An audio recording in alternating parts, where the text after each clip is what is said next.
entre muita coisa que a minha mãe me deixou, ela me deixou isso aqui, de herança. É isso. Então eu vou falar com vocês sobre o quê? O sal. O sal fora do saleiro. Eu tenho não chega a ser idolatria não, mas uma admiração por isso aqui, que eu não deixo ninguém pegar nele. Certo? E aí Lídia pergunta assim, para que você guarda esse trem aqui? Eu falei, não, eu guardo, além de ser uma relíquia, aqui a importância disso aqui.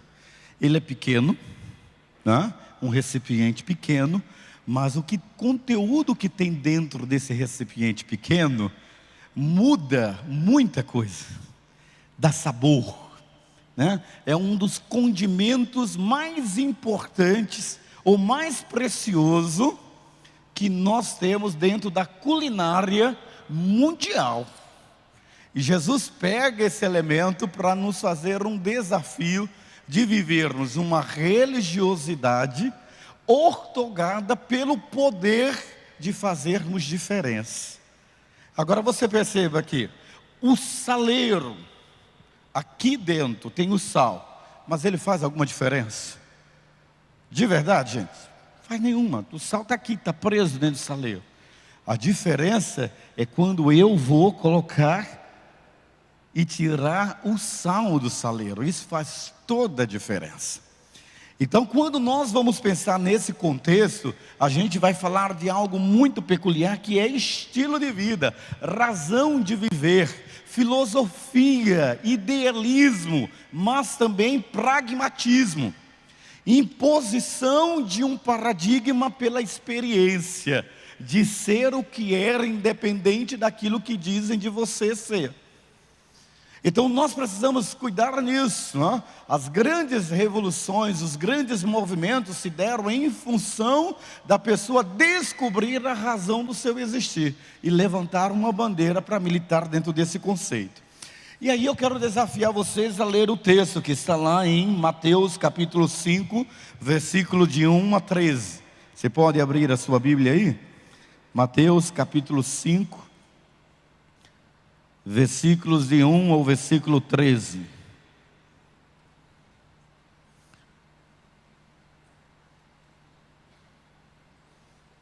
Eu não sei se os meninos vão lá conseguir projetar para a gente fazer a leitura.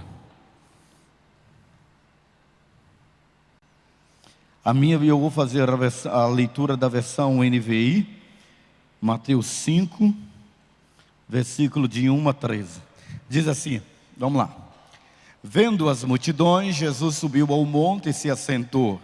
Seus discípulos aproximaram-se dele e ele começou a ensiná-los, dizendo: Bem-aventurados os pobres em espírito, pois deles é o reino dos céus. Bem-aventurados que choram, porque serão consolados. Bem-aventurados os humildes, pois eles receberão a terra por herança. Bem-aventurados que têm fome e sede de justiça, pois serão satisfeitos. Bem-aventurados os misericordiosos, pois obterão misericórdia. Bem-aventurados puros de coração, pois verão a Deus. Bem-aventurados os pacificadores, pois serão chamados filhos de Deus.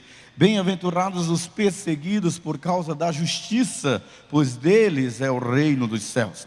Bem-aventurados serão vocês quando por minha causa os insultarem, os perseguirem e levantaram todo tipo de calúnia contra vocês.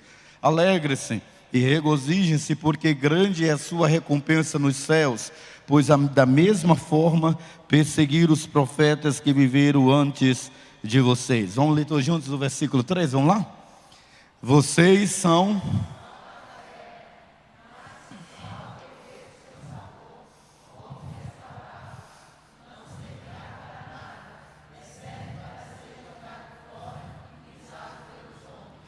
Amém? Eu queria pensar com vocês sobre essa questão do sal fora do saleiro, mas falando da vida pela vida, certo? E eu quero começar contando meu testemunho para vocês, que alguns de vocês já conhecem, ok? Eu sou filho de um pai e uma mãe que tinham pensamentos muito diferentes, em tudo, né? Minha mãe já era, pela estatura, minha mãe era pequena, meu pai era maior, então era uma desproporcionalidade, aquele homem muito alto e aquela mulher muito pequena. A raça, né? Porque minha mãe era branca, meu pai era negro. A formação, minha mãe tinha estudo, meu pai não tinha estudo, né? Minha mãe era conciliadora, meu pai era daquele de incitar mais a guerra. E dentro desse caso, na religiosidade também. Meu pai gostava do secretismo religioso, minha mãe era professa católica praticante. E dentro dessa cultura e dentro desse contexto eu nasci, né? E eu tive que transitar pelo secretismo religioso e pelo catolicismo praticante. E dentro desse conceito todo, dos dois lados, eu precisava entender o que eu era e o que eu deveria crer. Eu acho que nós não podemos, em hipótese alguma, pensar ou definir os nossos conceitos a partir do externo. Então, na minha adolescência, eu fui adolescente igual a vocês, com as mesmas características, mas quando eu tive um relacionamento com Deus, claramente me envolvi com a fé cristã, eu descobri assim: eu não quero viver uma fé voltada para dentro. E aí eu me converto numa igreja que já era naquela época, e segura aí para você ser bem forte, naquela época, ou seja, na década de 80, aquela igreja já tinha quase 2.000 pessoas, e a nossa juventude era grande, mas eu não queria ser mais um na juventude. Eu não queria trabalhar, e não sei, eu gosto da Cibapa, porque Cibapa, quase todos vocês estão envolvidos em algum tipo de serviço dentro da igreja. Eu dizer para você que eu nunca trabalhei dentro da igreja. Eu nunca cantei no coro jovem, seria um desastre. Eu nunca trabalhei na comunicação da igreja, eu nunca fui líder de juventude, eu nunca tive função nenhuma dentro da igreja. Nenhuma. Eu nunca trabalhei em estacionamento e tinha tudo isso naquela igreja, porque era uma igreja grande. Mas uma coisa eu entendia. Eu entendi que eu tinha poder para fazer a diferença onde eu chegasse. Essa diferença. E esse conceito me levou aos 18 anos, ser aprovado num concurso do Estado e ser o primeiro homem do concurso do Estado a ser professor do magistério infantil, fundamental. E eu disse: olha, eu estou aqui nessa escola, não é para ser o professor. Deus me quer aqui nessa escola porque eu preciso fazer algo diferente nessa escola. E eu não vou ser agente secreto. Reuni todos os jovens evangélicos, né?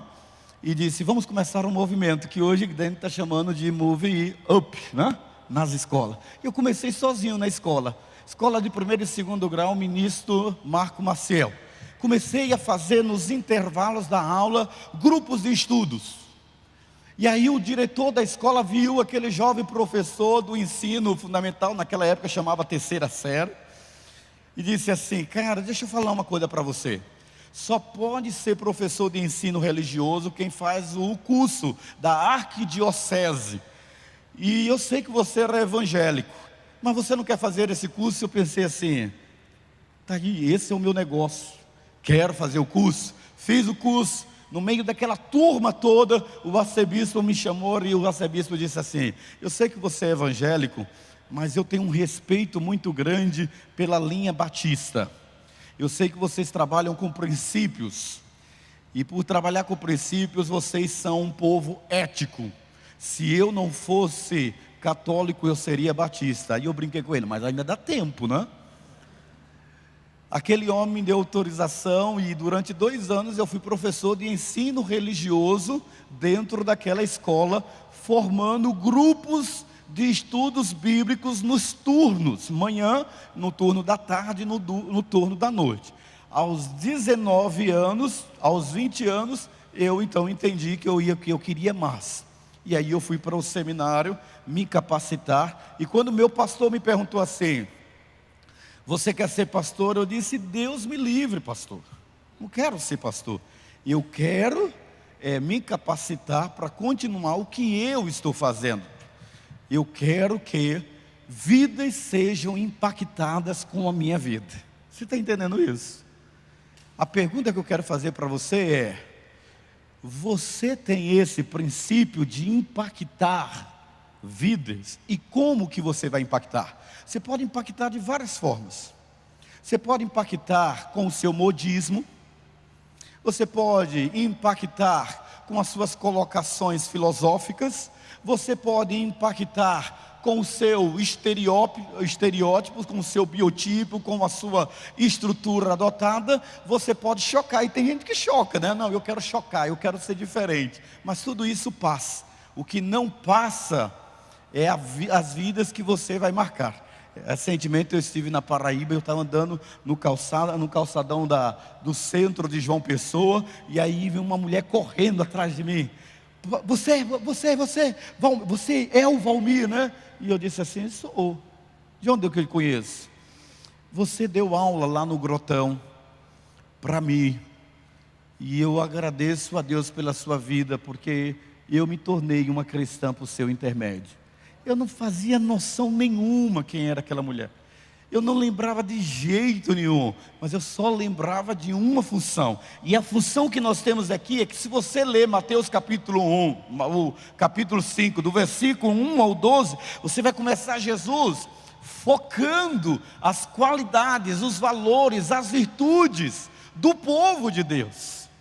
Ou seja, quais são as qualidades? Do versículo 1, 12, ele fala da natureza do seu povo, ele fala da natureza do seu reino, ele fala das qualidades daqueles que são impactados por um conhecimento que é transcendental, empírico.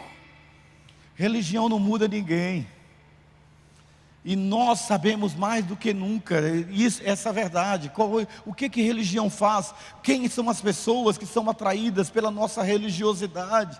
O discurso que nós estamos vivendo nesse tempo agora é um discurso da adversidade, da tolerância, de você entender que agora o importante é você aceitar o outro.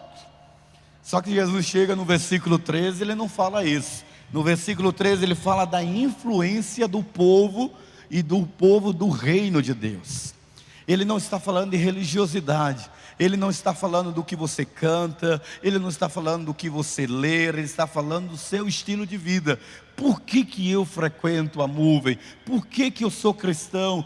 Qual é a finalidade de eu ser cristão? Eu estava passando uns vídeos para o pastor Dene, de um pregador, pastor Vitor, de 23 anos, que está na mídia. E aí ele colocando assim, como que ele se tornou um pregador internacional e está revolucionando o mundo inteiro, sendo pastor de uma comunidade de jovens, de mais de 5.000 jovens. Quando? E aí ele diz, aos 13 anos eu decidi que eu queria fazer uma influência. E eu era o pior elemento da escola. E quando eu voltei das férias, eu estava vestido, e ele diz assim, cara, o que é isso? Que eter é esse? E ele começa a ter um estilo de vida e diz assim, agora eu sei por que eu nasci, por que eu estou aqui. Então eu queria que você entendesse esse contexto que é ser sal da terra.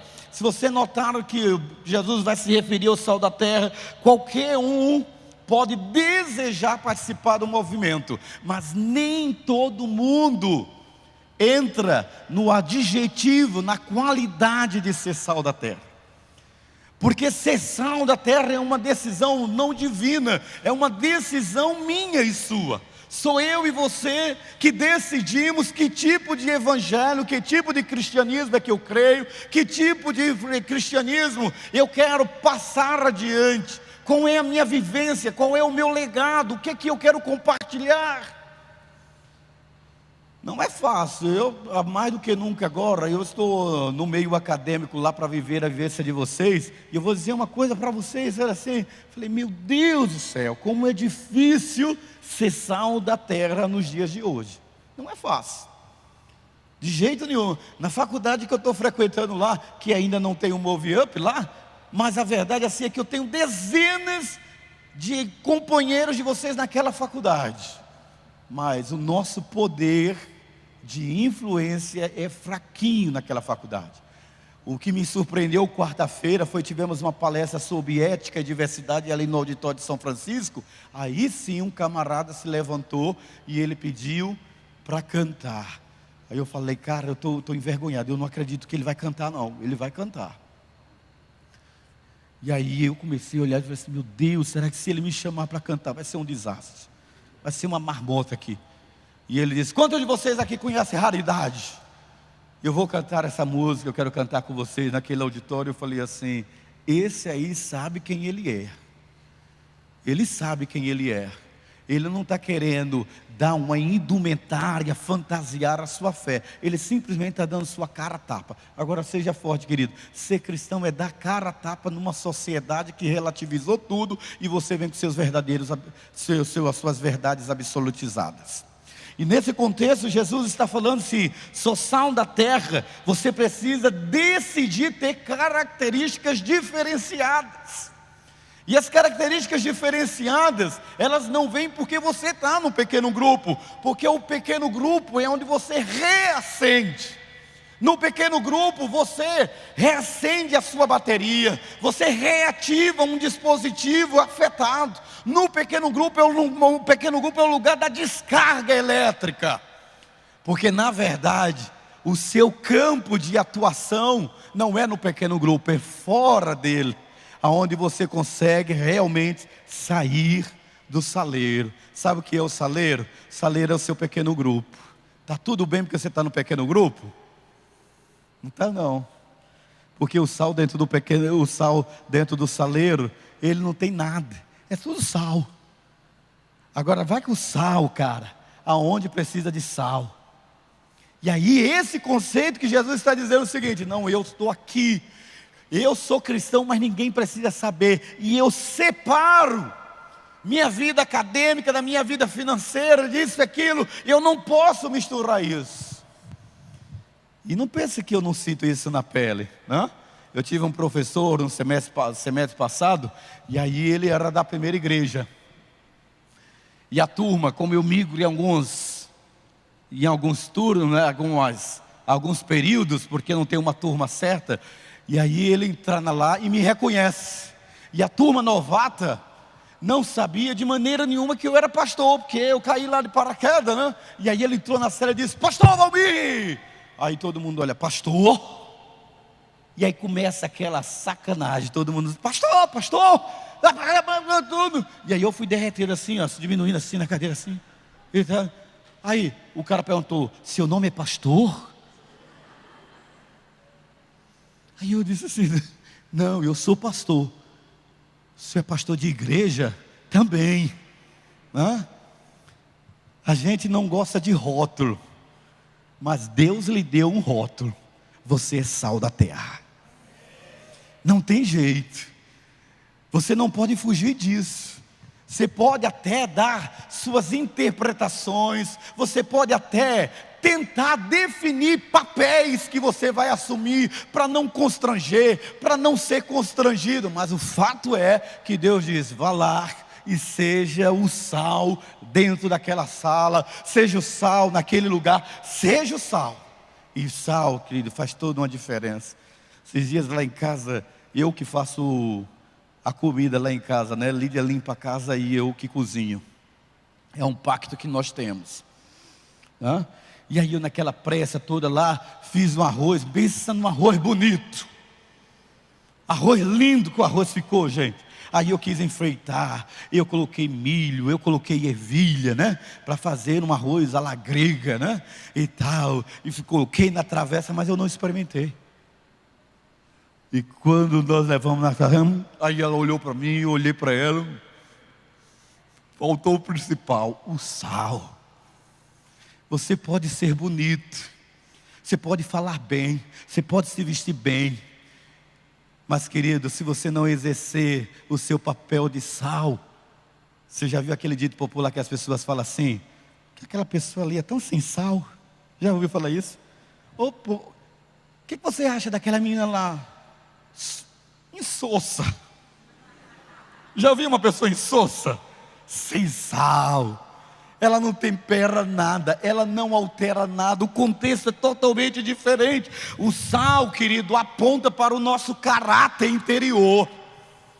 O sal não está falando de religiosidade, o sal está falando de caráter. E caráter é o que você é fora do pequeno grupo. Caráter é o que você é fora da celebração da Move. Caráter é o cara que vai lá para a barreira e ele diz assim: eu tenho a oportunidade de viver um outro estilo de vida. E ele decide: eu vou viver o mesmo, porque eu sou o que eu sou em qualquer lugar aonde eu estiver.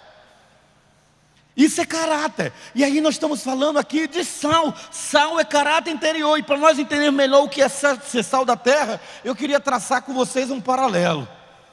Eu fiquei pensando sobre isso aqui e falando com Lídia: me dá umas dicas aí, amor, pelo amor de Deus, sobre sal.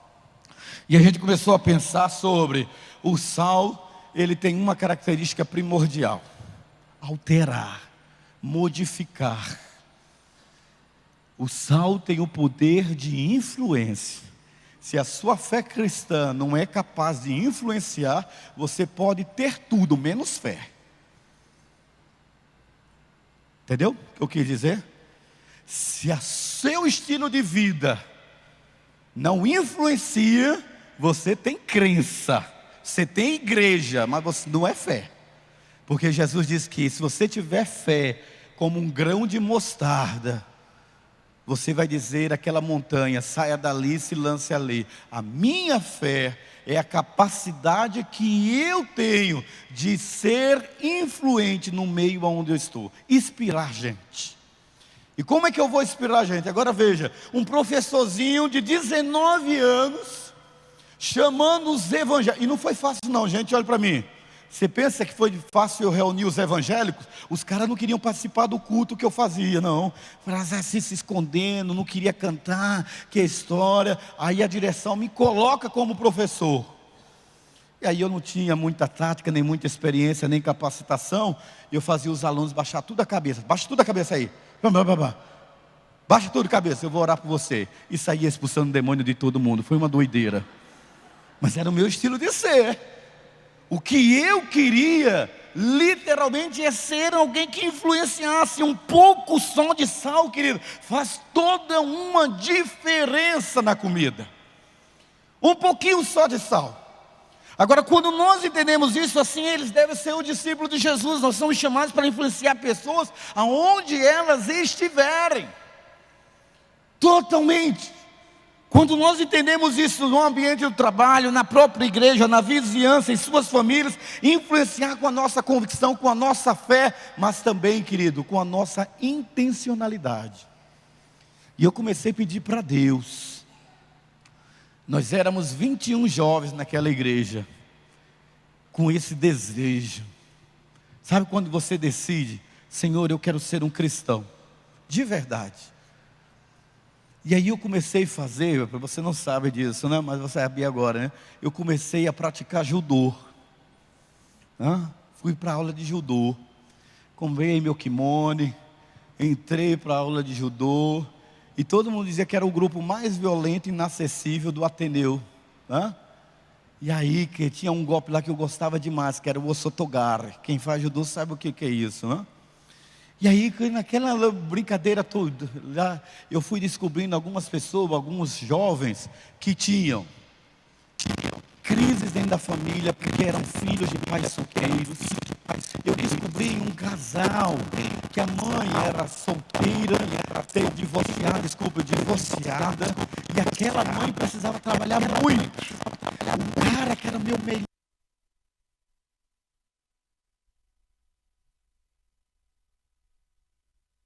incestuosa com a irmã. E ele só foi abrir o coração dele para mim, porque eu dei a oportunidade para estar junto dele.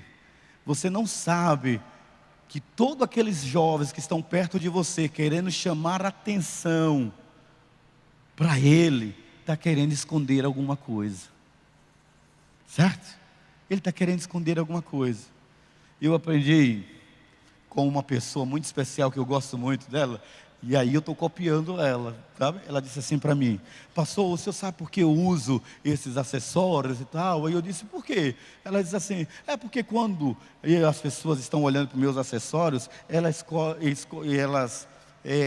esquecem de olhar para a minha gordura. Aí eu disse, então eu já vou fazer isso também. Eu vou deixar meu cabelo grande, porque aí a pessoa não olha para a minha gordura, só olha para o meu cabelo. Pronto. E na vida é assim também. Quando você vê uma pessoa cheia, você já falou que eu vou dizer, quando ela se tatua toda, quando ela se maqueia toda, quando ela faz o cabelo totalmente diferente, ela quer chamar a atenção, sim. Ela precisa chamar a atenção. É um pedido de que eu preciso de amigo, eu preciso que alguém me valorize, se não pelas minhas virtudes, se não pelos meus princípios, ao menos pela minha decisão de confrontar o paradigma do relativamente correto. Eu preciso confrontar, e aí para confrontar a maneira correta de ser, eu vou mostrar coisa diferente. Então ela parece com um estereótipo diferente, certo? Porque eu fui adolescente.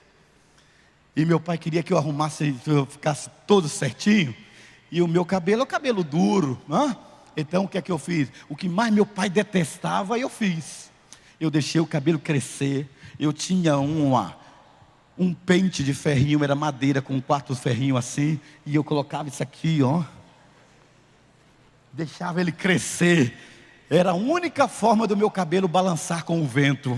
Aquele negócio alto, tá? Deixava ele bem alto. E meu pai disse, se colocar um brinco eu corto a orelha. Falei, beleza, não vou fazer isso. Mas aí eu aderia, né? Eu usava a sandália de couro, eu colocava aquelas roupas que eu comprava na praça de hippie, né? De saco, de pano. Colocava minha tiracola e tal. Olha, eu era uma figura esquisita, gente. Era o cão estampado andando no século XX, viu? Não era nada. Eu não tenho uma foto dessa época para mostrar para vocês. Uma pena, né? Uma pena. Só depois que eu me converti é que eu passei a ter foto com aquele magrinho, com aquele bigodinho safado, sem vergonha, sem ralinho, né?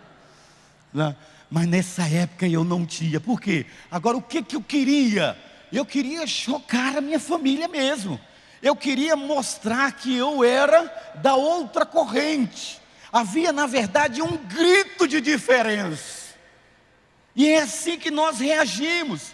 Ou nós nos colocamos na posição passiva ou na posição ativa. Mas o fato é que quando nós temos uma experiência de sermos sal da terra, Jesus disse, então seja influente, vá para a rua, saia das 4 paredes, não espere o céu até vocês, não espere o ponto escatológico da salvação, transforme a salvação de vocês em algo real, algo prático, abençoe, semeie, vá reluzir, faça diferença.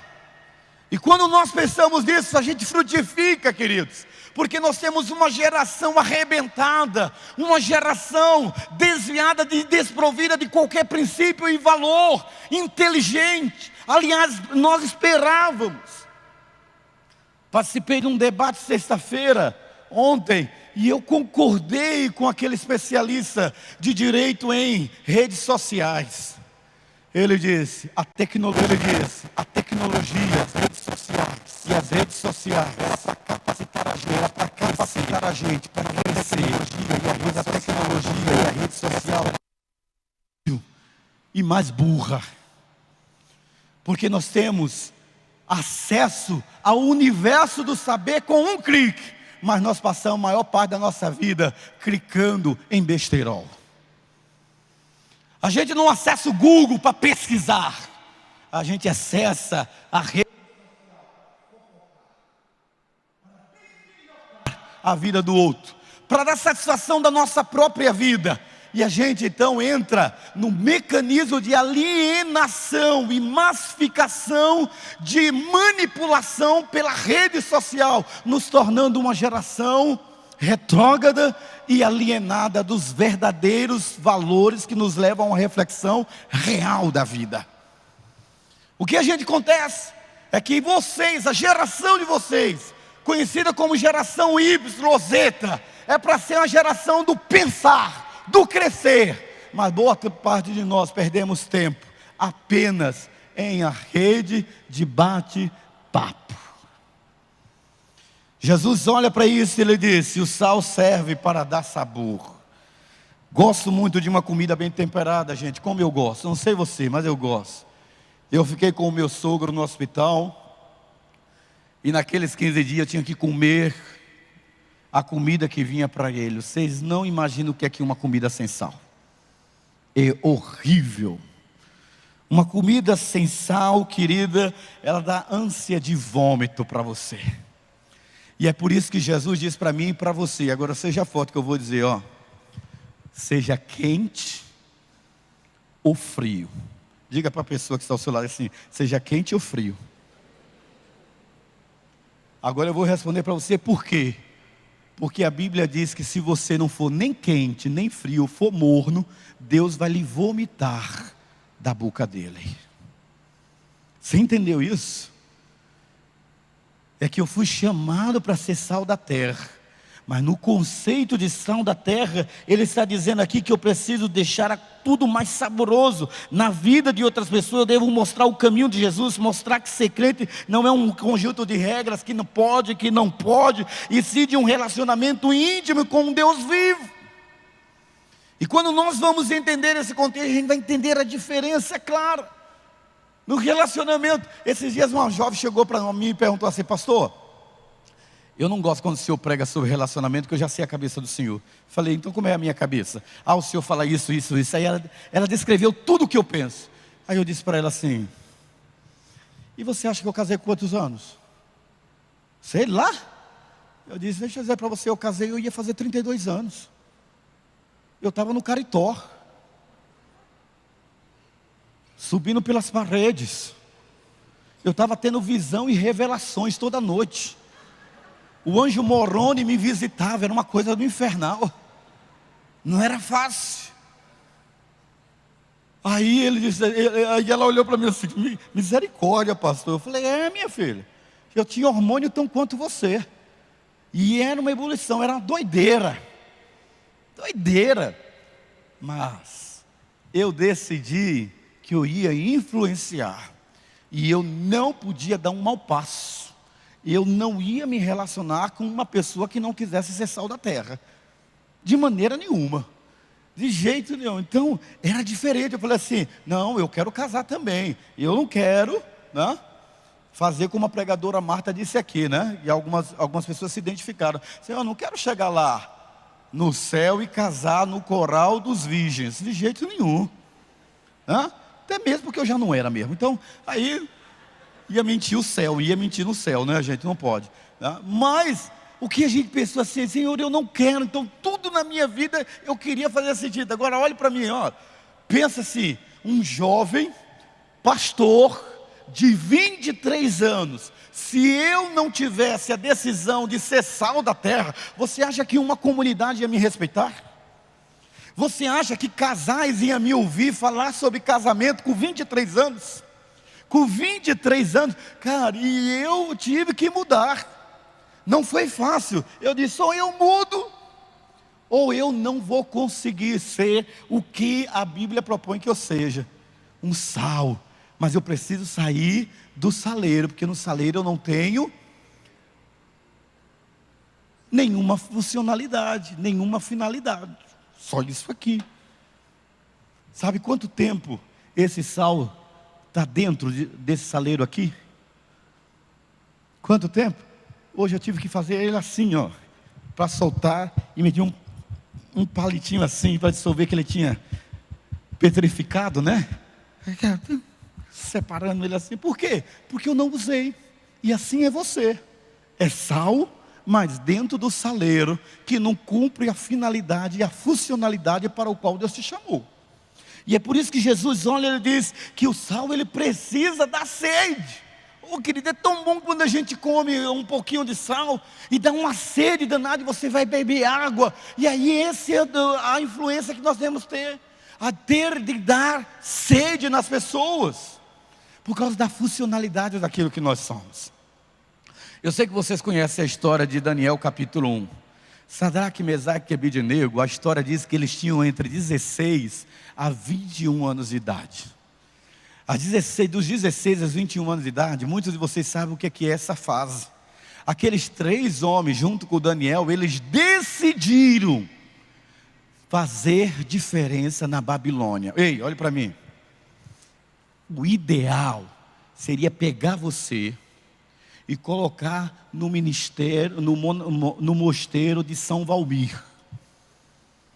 Colocar você, deixar assim, ó, no mosteiro você fica assim, ó. Pai nosso que está no céu, santificado seja o vosso nome, venha a nós o vosso reino, seja feita a vossa vontade, assim na terra no céu. O pão nosso de cada dia, seja... 30 minutos, agora eu vou para minha cela dormir e tal, e comer. Seria perfeito, mas Deus não lhe chamou para isso. Deus chamou você para estar na baderna, na bagunça, mas não para ser baderneiro e nem ser bagunceiro. Deus te chamou para você estar no meio onde você está, mas definindo claramente qual é a finalidade no qual você está ali. As pessoas precisam saber que você tem um DNA diferente. As pessoas precisam saber que você é jovem, sim, que você tem ideais, que você tem sonhos, que você tem metas, mas que você também tem algo que eles não sabem explicar, porque você entende que você está ali para exercer o poder de conservar. Na época de Jesus não havia freezer, não havia geladeira, as pessoas guardavam os alimentos à base de sal. Conservar a base de sal. Eu morei em um país, em um tempo em que nós não tínhamos energia elétrica. Quando a energia elétrica vinha em Angola, era 1 hora por dia. O que é que a gente fazia? Era muito peixe seco, salgado. Nós conservávamos tudo no sal, o poder de conservar. E é esse o desafio que nós temos. Como que uma juventude, pastor, vai conseguir ser relevante em um lugar, em um tempo em que tudo é um desafio? Isso é o que é o gostoso, gente. Quando a gente olha para a função do sal, o sal é antibactericida. Você sabe muito bem disso. Agora imagina, nós fomos em um lugar na Itália chamada Pompeia. E lá em Pompeia, andando naquela cidade, a gente descobriu o seguinte: eles eram muito evoluídos, porque tudo que eles queriam combater as bactérias era com o poder de sal. Imagine sem o sal, o odor e as doenças que iam se propagar. O poder do sal é isso. O poder do sal é, aonde tem imoralidade, você está lá fazendo diferença. Aonde há mentira, você está lá fazendo a diferença. Aonde tem o engano, você está lá fazendo diferença. Agora nós estamos querendo lutar com as nossas armas carnais. Nós queremos revolucionar o mundo, se lutando e pegando as mesmas armas que as filosofias modernas desse tempo. Nós vemos jovens cristãos que dizem assim: é isso mesmo, nós vamos transformar o mundo pelo socialismo, pelo comunismo. Nós acreditamos no ideal disso aí. Vai, jovem, morar lá em Cuba. Vai. Bobinha. Você é uma santinha que acredita nas mentirinhas da carochinha. Porque você só tem um meio de transformar o mundo. E Jesus disse: não vos conformeis com este mundo, mas transformai-vos pela renovação da vossa mente. Deus chama a gente para a gente mostrar que é possível mudar o mundo, o reino de Deus. Agora olha para mim, ó. Eu consegui ver isso na minha família. Sabe por quê? Eu consegui ver isso na minha família porque eu não concebia a ideia de ver a minha mãe partir sem Cristo. E olha que eu vou dizer uma coisa para você: minha mãe era católica, apostólica, romana, roxa. Não era dica não. Minha mãe tinha 1,59 m. Ela mandou com o dinheiro dela produzir uma imagem de Nossa Senhora da Conceição do tamanho dela. Só faltou colocar o rosto dela na santa. Uma santa do tamanho dela. A gente entrava na sala, estava aquela santa lá de 1,59 m.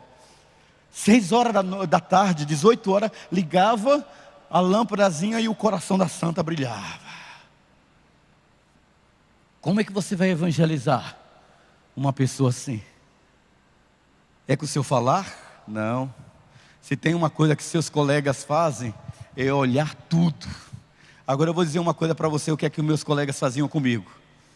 Aí, Valmir, quando eu estava ainda em decisão disso, bebe aqui, bebe lá, faz isso aqui, andava com ele e tal. E eu resisti, mas tinha um colega meu que não resistia.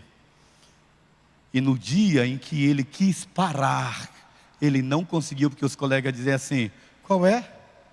Está amarelando agora? Está dando uma de santo agora? Você sabe por quê? Porque essa é a proposta. A proposta dos seus colegas de vocês é: não tem nada a ver. E aí você entra e você pensa que está sendo legal, que os caras gostam de você. Não, ele está querendo mostrar que você não é diferente dele. Foi o caso de Sadraque, Mesaque e Abidnego. Olha aqui, tudo vocês podem. Daniel disse: não vamos fazer nada disso. Nós vamos mostrar quem é o nosso Deus. E dentro dessa característica, eu queria dizer para você assim: dois grandes problemas com o sal. Se o sal estiver no saleiro, resolve alguma coisa? Resolve, gente? Nada. Nós vamos impactar a juventude fazendo celebração. Não estou contra a celebração, mas isso aqui, ó, eu estava ali sentando e vendo os caras que estão nos visitando. Graças a Deus, eles estão assim, ó. Você tem uns que estão quase sendo arrebatados, ó. Aí o cara que veio, que está aqui nessa noite, ele está dizendo assim: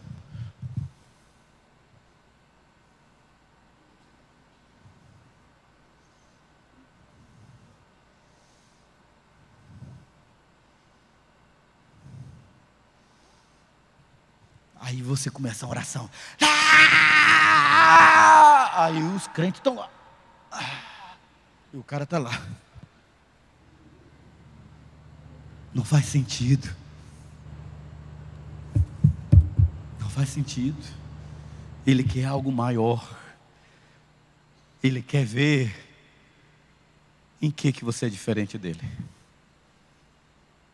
Ele quer saber, não é o que você é dentro do pequeno grupo.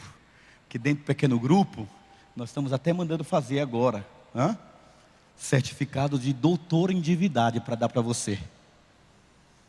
Porque você fala de Bíblia como ninguém. Até nasceu na igreja, conhece tudo de Bíblia. E o Kiko?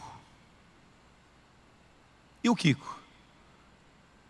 O cara está querendo saber se fora do pequeno grupo, você é o cara que influencia ou que é influenciado.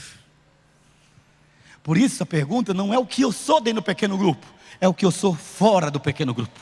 Não é o que eu sou dentro da igreja, é o que eu sou fora da igreja. É o que eu quero alcançar lá fora. E quando a gente consegue entender isso, o sal foi criado para ser usado. E se o sal ficar preso dentro do saleiro, assim, querido, ele perde a sua funcionalidade. Assim são pessoas que acham que minha igreja é top. Em quê? Nós avançamos muito, mas nós podemos avançar mais, amém? Você pode avançar mais, mas como, pastor, eu posso avançar mais? Pelo código da ética, da transparência, de viver o cristianismo como estilo de vida, e não o cristianismo como religião. Olha as coisas bacanas, querido. Hoje nós estamos aqui em tenda, né? Mas já pensou se a gente tivesse uma ideia bacana, legal? Assim, nós combinarmos aqui, ó, nós.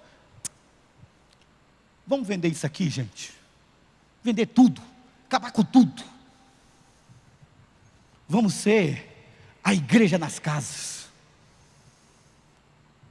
Nós existiríamos ou desapareceríamos? Responda mesmo. Se nós não tiver a vender tudo, não, nós não vamos igreja na casa. Existiríamos ou desapareceríamos? No primeiro século, ela não só vingou, como ela prosperou e cresceu sem templos. Porque cada alma havia temor. E ninguém considerava para si mesmo coisa alguma. Tudo era compartilhado. Então nós, esse tipo de pessoa que sai, que perde a influência, ela não entende qual é o propósito de Deus. Uma das pessoas que mais influenciou a Cibapa, e vocês não sabem disso, não foi o pastor Valmir, não. Primeiro ela me influenciou, e depois eu influenciei vocês. Foi uma menina de 12 anos, adventista.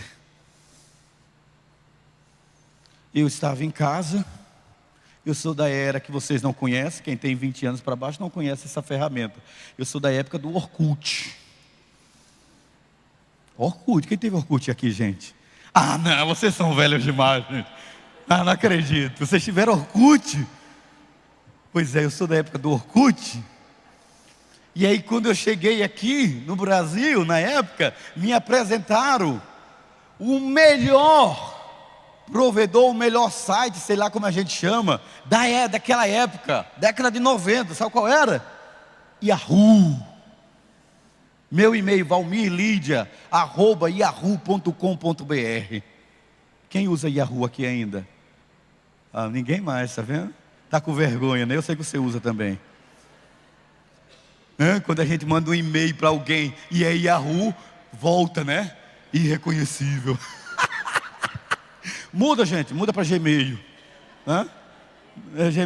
É o que? Né? Tem um outro que é Hotmail ainda, né? Gente, pelo amor de Deus. Tem gente ainda? Ah, do Hot, tá bom então, vamos lá. Querido, aí eu estou lá assistindo, me familiarizando. Uma pessoa da Cibapa me manda um vídeo da Andressa, uma menina adventista. Você sabe que os adventistas, para nós batistas, é uma seita? Mas aquela menina, ela levou mais de 100 pessoas aos 12 anos a se batizar. Ela fundou o pequeno grupo, treinou o pequeno grupo. E depois ela se tornou pregadora. Aos 12 anos, aos 13 anos houve uma fatalidade. Ela foi num culto, houve um acidente e ela veio a óbito, ela faleceu. Mas ela deixou um legado que mudou a história dos adventistas e os da Cibapa também. Porque só teve pequeno grupo no meu coração por causa daquela menina. Porque eu sonhei um dia, por causa dela, ver uma rede de jovens e adolescentes, ousados como ela, que produzisse abundantemente nesta terra, chamada Palmas Tocantins. Eu acreditei, uma menina. Eu disse, Senhor, no dia que eu tiver uma juventude assim, nós faremos diferença, porque é gente que vai estar plantada em campos universitários, gente que vai estar em lares atribulados, fazendo a diferença, não com armas carnais, mas sim poderosas em Deus, para desfazer sofismas, e toda altivez que se levanta contra o conhecimento de Deus. O que eu vou mudar o mundo? Como é que vai mudar o mundo? Me dá um país que mudou por causa de um sistema, mas eu lhe dou 3 que mudou por causa da fé. Quer ver um? Coreia do Sul. A Coreia do Sul é uma grande potência em todas as áreas que você pensar, mas tudo começou com uma igreja que trilhou o caminho da fé. A Coreia do Norte ficou para trás.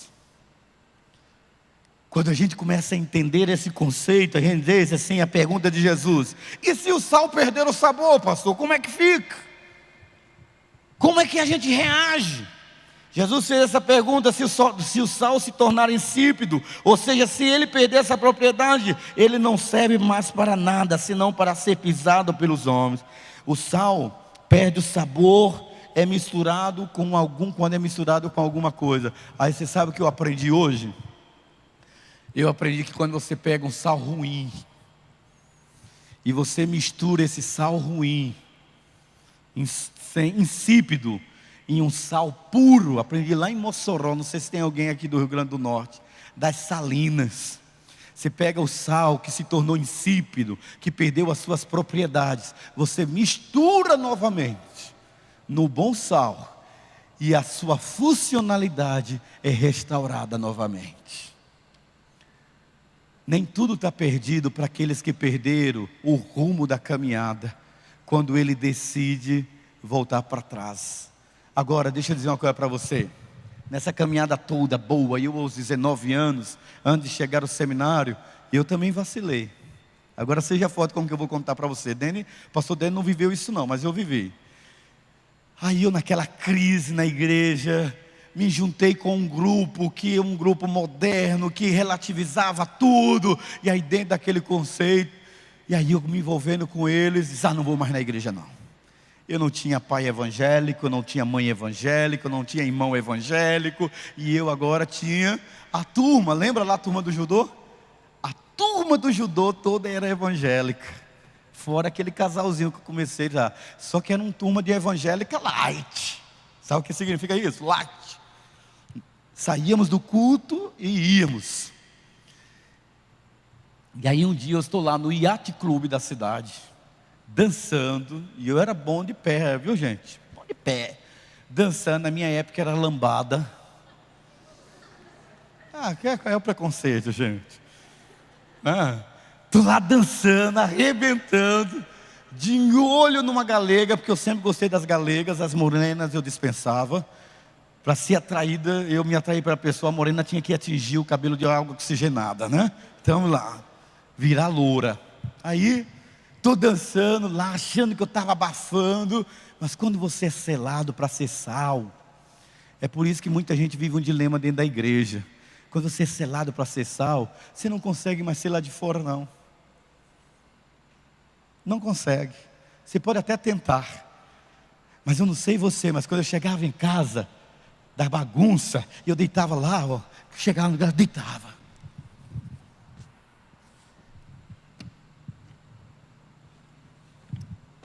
O porcaria, Senhor, o que é que eu fiz?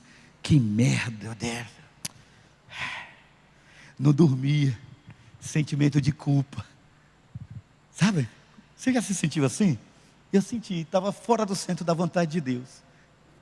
Aí eu fiquei, Senhor, eu prometo, em nome de Jesus, esse final de semana, eu não vou fazer mais isso. Mas eu não tinha força para dizer não para os caras. Eu não conseguia ser eu, porque o que eles eram, era mais forte do que eu era. Eles tinham mais certeza do que eles eram, do que eu tinha certeza de quem eu era. Você está entendendo o que eu estou dizendo? Eles tinham certeza do que eles queriam, eu não tinha certeza do que eu queria. E é por isso que eu era facilmente levado a fazer o que eles queriam. E foi ruim. Aí eu conheci aquela pastora que pregou aqui, a Marta. E ela disse, se você não tem coragem de se impor quem você é, então não ande com quem sabe quem é. Se você não sabe quem você é, então não ande com quem sabe quem eles são. E eu entendi o recado. E aí eu vi uma música que ela mesma cantou. Ela não é cantora não, tão quanto eu, né? Ela disse, deixa se preciso todos os teus amigos e abandona-os se for preciso e segue em frente. Eu precisava de um tempo para me autoafirmar, porque eu era um Sansão. Eu era o sal dentro do saleiro. Então eu era uma presa fácil para qualquer Dalila, porque eu não sabia quem eu era. Você sabe quem você é, porque quando você sabe quem você é o sal fora do saleiro. Mas quando você não sabe quem você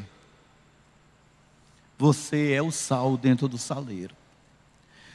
E naquele dia, quando ela me disse isso, eu disse assim para ela, pois é de hoje em diante, eu vou romper com todos os meus colegas. E eu desliguei, era telefone fixo, na época, viu gente? Aquele discado ainda, ó. Tá?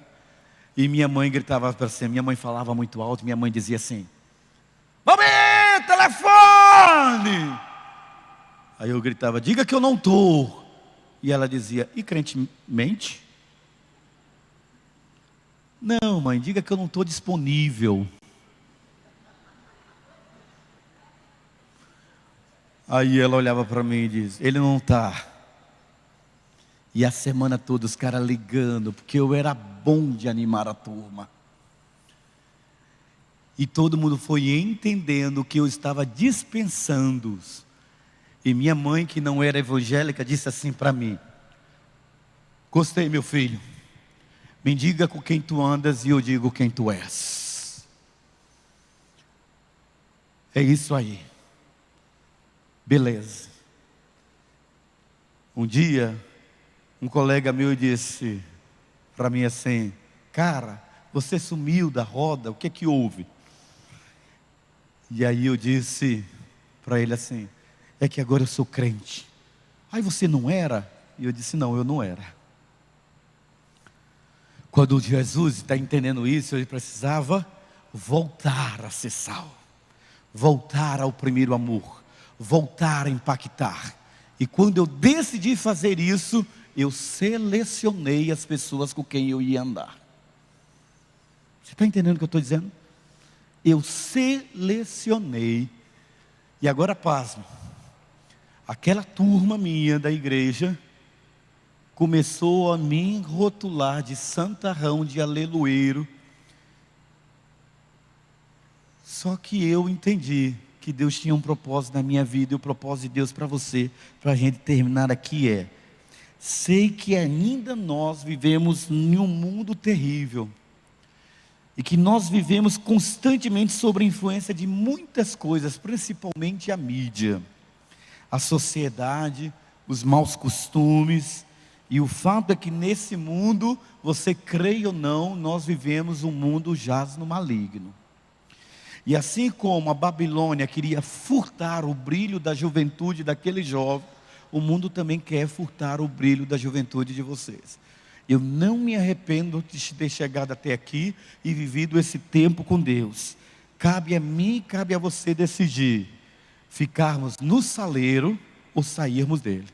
Agora, Deus não tira a tampa do saleiro. Ele não tira. A decisão é nossa de decidirmos ser sal da terra ou simplesmente ser sal no saleiro. Que tipo de cristianismo é que você vivencia? E isso fez uma diferença muito grande. Olha agora, para nós concluirmos aqui, seja forte. Primeiro, vou ser radical, tá bom? Pastor Dani depois nunca mais me chama para eu falar com vocês. É o pacto. O que eu fiz foi assim. Sou da época dos LPs.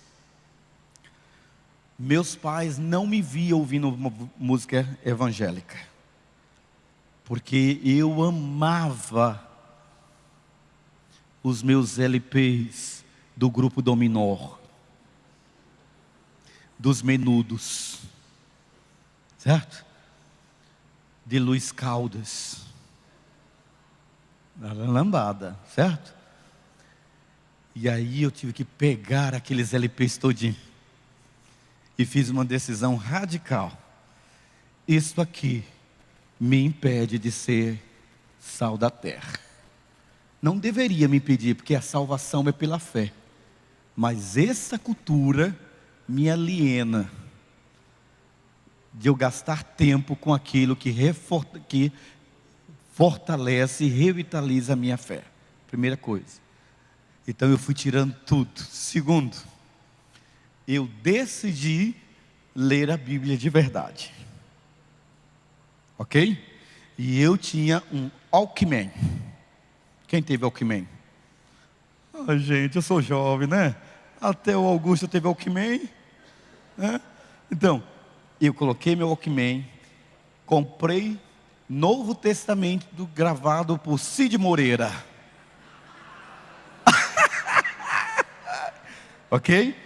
Coloquei dentro do Walkman e dormia ouvindo João, capítulo 1.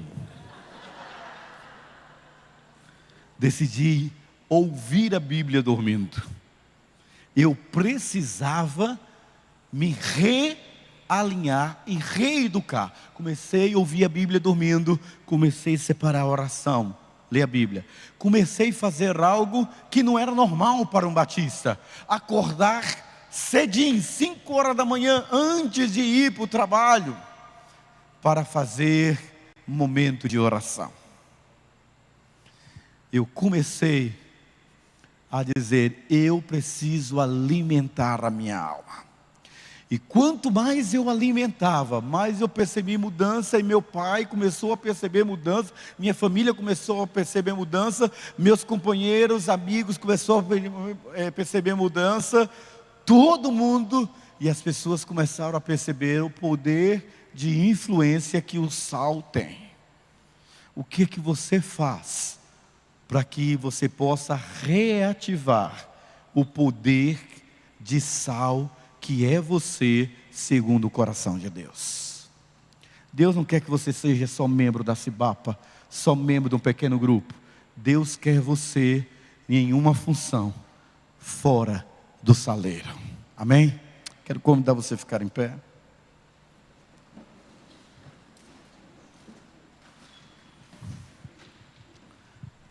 Querido, eu vim para compartilhar com você como foi que consegui vencer as intempéries da minha juventude, as nuances da minha juventude, como foi que eu consegui vencer esta fase, que é a fase mais bonita do ser humano. Todo mundo vem com essa historinha. Eu sei que a internet vai estar na internet, vão acabar comigo com o que eu vou falar. Todo mundo fica dizendo: a flor linda da idade é a velhice. Não é não. A flor linda da idade é a infância. Não é não. A flor linda, a fase linda do ser humano é essa aí, é de vocês. É essa aí. Vocês não pagam água, não pagam luz, não pagam telefone, né?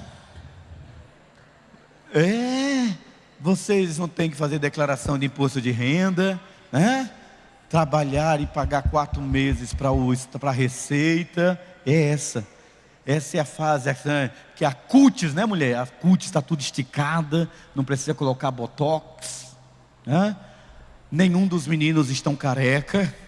Olha aí, os cabelos não caíram. Tem alguns que estão com vocação para o cabelo cair, por causa do pai e da mãe, mas ainda tem cabelo. Essa é a fase que não tem nenhuma preponderância, todo mundo com o tanquinho, beleza, não é isso? É a fase, né, Mísia? É assim, é a fase que a lei da gravidade ainda não atingiu vocês, certo? Eu, antes de vir para cá, falei para minha esposa: nossa, amor, a lei da gravidade está terrível. Olha, aqui, Ministério escovando o dente, Ministério gelatina, aqui. Essa é a fase linda, mas é a fase mais importante, onde você tem que definir diante de Deus e diante dos homens quem você é. Quem você é? Membro da Cibapa ou sal da terra? E o que você está fazendo como sal da terra? No âmbito familiar, de casa, no âmbito relacional, lá na faculdade, na escola, no trabalho. A Bíblia diz: santificai-vos hoje, porque amanhã Deus fará maravilhas no meio de vós. Apresenteis os vossos corpos como sacrifício vivo, santo e agradável a Deus, que é o vosso culto racional. E eu não posso deixar de fazer uma pergunta para você agora, queria que você fechasse seus olhos. Ser sal da terra é dar o seu melhor para Deus.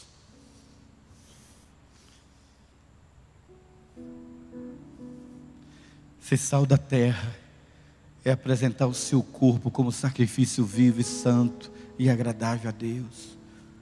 Ser sal da terra é você entender que você é um jovem promissor, uma jovem promissora.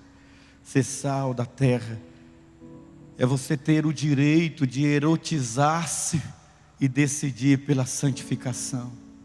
Ser sal da terra é você ser seduzido, mas você decide não pela sedução. Ser sal da terra é você estar predisposto a compartilhar as qualidades inerentes a quem realmente você precisa compartilhar.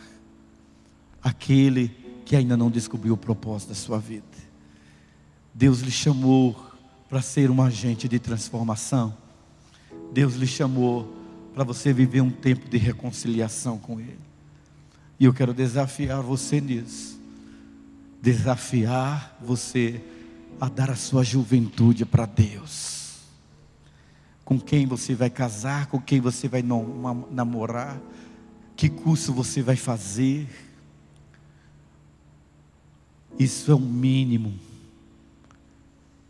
diante da maior pergunta que você tem para responder.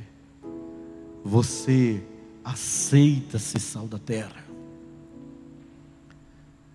Deus não quer você apenas como líder de pequeno grupo, membro de um pequeno grupo. Deus quer você envolvido nesse projeto de fazer diferença. Pastor, o que é que eu preciso fazer? Assumir sua identidade lá fora. Deixar de ser alguém que vive sem um propósito, sem uma finalidade. Só isso.